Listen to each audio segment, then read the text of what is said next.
Good afternoon.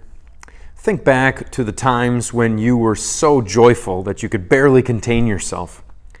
I think that if you were to remember back to those moments, you would probably smile with all the good thoughts that would be there.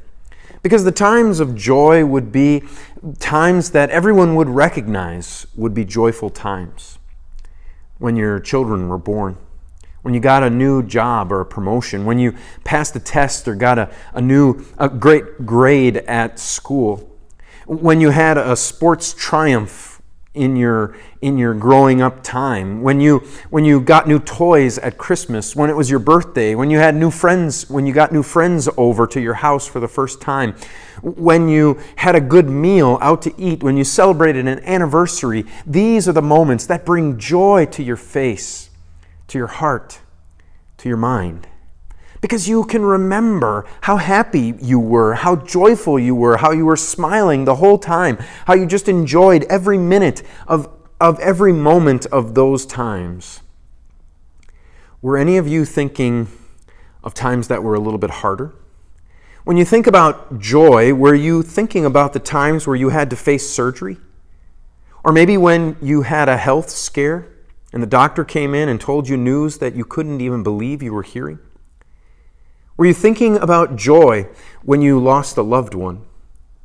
Were you thinking about rejoicing at the thought of failure or losing a job or not having enough money to pay for things?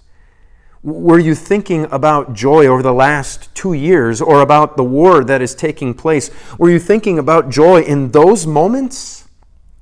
Those probably weren't the first ones to come to mind. But the Apostle Paul says this in Philippians chapter 4, verse 4. Rejoice in the Lord always. I will say it again, rejoice.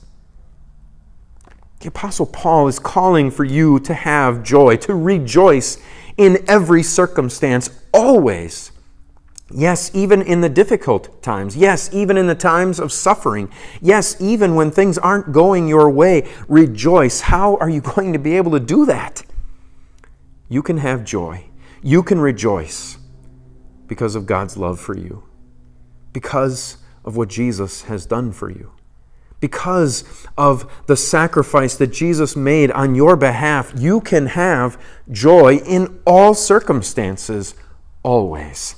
Rejoice. Rejoice in the Lord, the one who has promised to be with you, the one who has promised to comfort you in all situations, the one who has promised you salvation and forgiveness of sins in His Son Jesus.